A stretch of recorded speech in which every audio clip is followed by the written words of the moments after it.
Hello student, welcome back to my YouTube channel. मैं हूँ राबिया और आज हम स्टार्ट करने जा रहे हैं यूनिट 13 जिसका नाम है प्लांट ग्रोथ एंड डेवलपमेंट।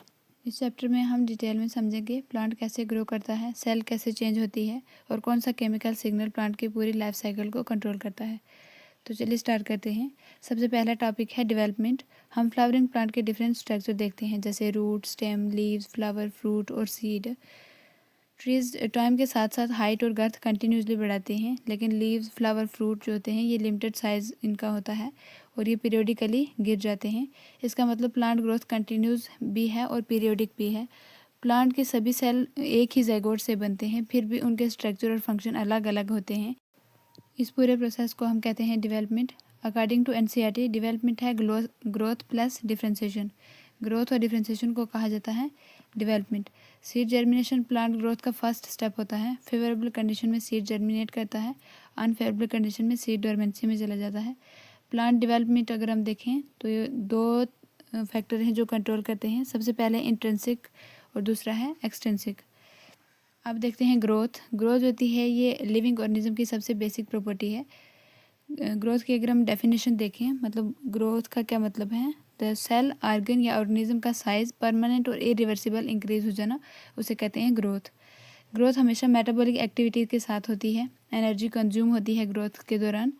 अगर हम एग्जांपल देखें ग्रोथ की, एक लीफ का एक्सपेंड हो जाना, एक प्लांट का बड़े हो जाना, ये भी ग्रोथ है। लेकिन अगर वुड के अंदर पानी चला जाए तो वो स्वेल हो जाए तो ये ग्रोथ नहीं है, ये फिजिकल चेंज है। ठीक है। ग्रोथ प्लांट के अंदर अगर हम ग्रोथ देखें तो ये इनडिटर्मिनेट होती है, मतलब ग्रोथ जो होती है प्लांट के अंदर ये अनलिमिटेड होती है। इसका रीज़न है मेरिस्टेमेटिक।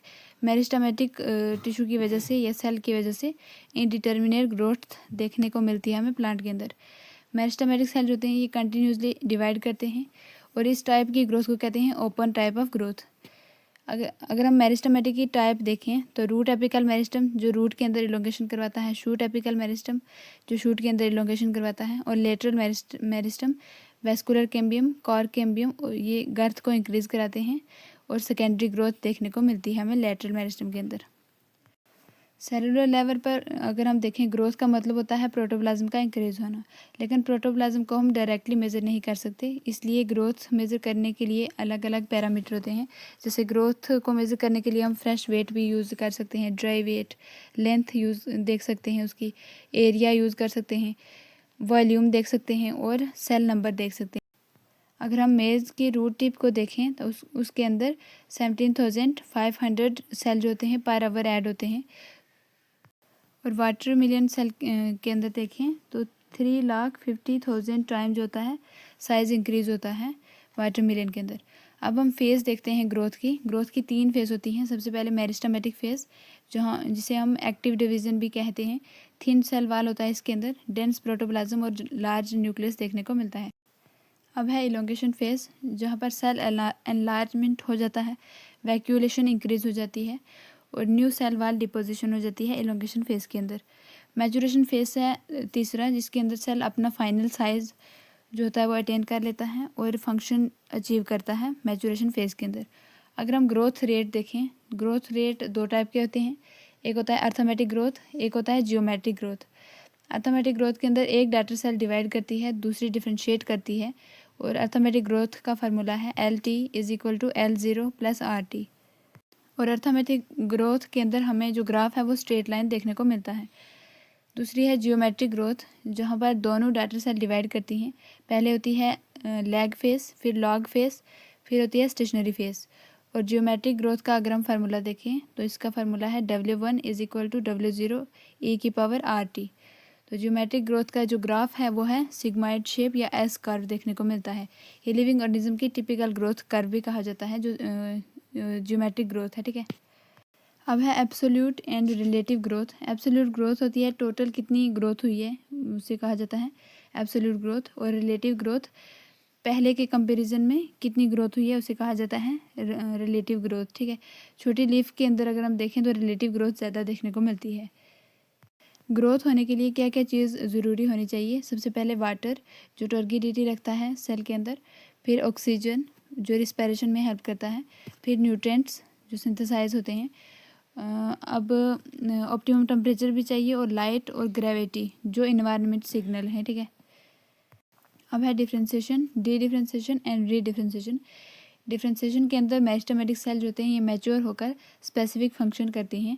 जैसे डिफ्रेंशिएशन के एग्जांपल है ट्रैकरी एलिमेंट जो वाटर को कंडक्ट करते हैं। फिर है dedifferentiation. Dedifferentiation cell जो होते हैं ये दोबारा डिवाइड करने लगती हैं। डी डिफ्रेंशिएशन के एग्जांपल है cork cell. Redifferentiation, new cell फिर से मैच्योर होकर फंक्शन करती हैं। प्लांट में डी डिफ्रेंशिएशन भी ओपन होती है और सेल फाइनल स्ट्रक्चर उसकी पोजीशन पर डिपेंड करता है।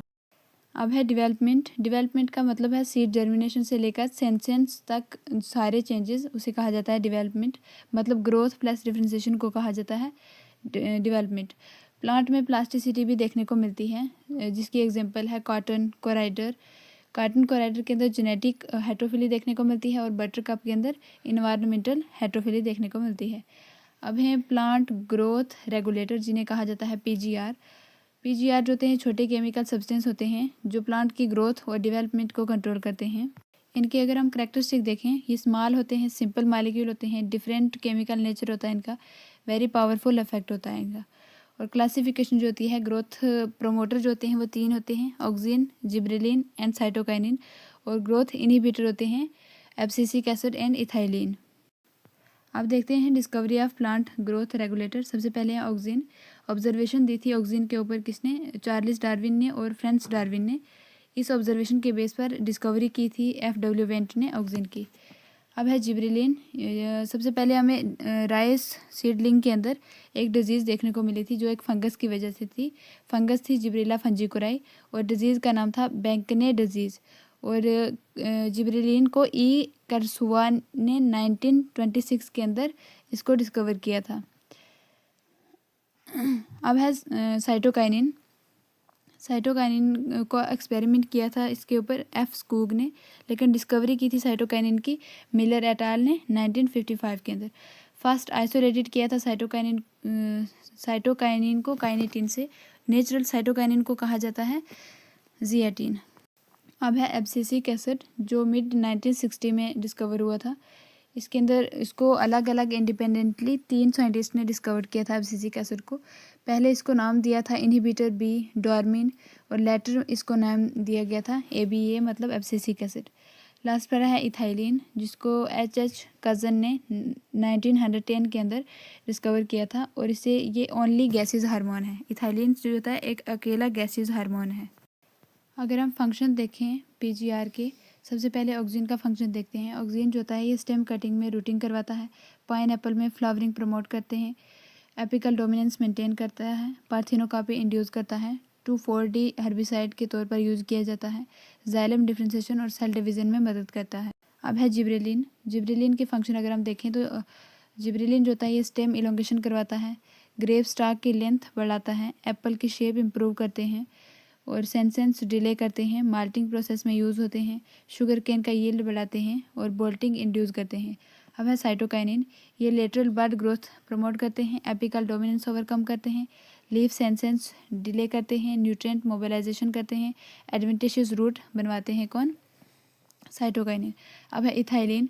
इथाइलिन जो होता है ये फ्रूट राइपनिंग करवाता है, रिस्पिरेटरी क्लाइमेटिक इंक्रीज करता है, सेंसेंस और एब्सेशन प्रमोट करता है, ट्रिपल रिस्पॉन्स दिखाता है, सीड और बड डोरमेंसी ब्रेक करता है, पाइन एप्पल और मैंगो में फ्लावरिंग इंड्यूस करता है। कौन? इथाइलिन। कमर्शली इथाइलिन जो होता है ये इथोफोन की तरह यूज़ किया जाता है। इथोफोन जो होता है ये इथाइलिन का सोर्स होता है, इसको यूज़ किया जाता है कमर्शली। अब है एब्सिसिक एसिड। एब्सिसिक एसिड एक ग्रोथ इनहिबिटर है, ये स्ट्रेस हार्मोन भी इसे कहा जाता है। ये सीड डोरमेंसी इंड्यूस करता है, स्टोमेटा क्लोज करता है, स्ट्रेस टॉलरेंस बढ़ाता है, सीड मैचुरेशन और डेसिकेशन रेजिस्टेंस देता है। जिब्रेलिन का एंटागोनिस्टिक है एब्सिसिक एसिड। तो हमने देखा आज प्लांट ग्रोथ रेगुलेटर जो जेनेटिकली कंट्रोल होते हैं और इन्वायरमेंटल फैक्टर्स के साथ मिलकर प्लांट की ग्रोथ, डिफरेंशिएशन और डेवलपमेंट के फेस को रेगुलेट करते हैं। तो मिलते हैं नेक्स्ट वीडियो में, तब तक के लिए keep learning, keep growing. Thank you for listening.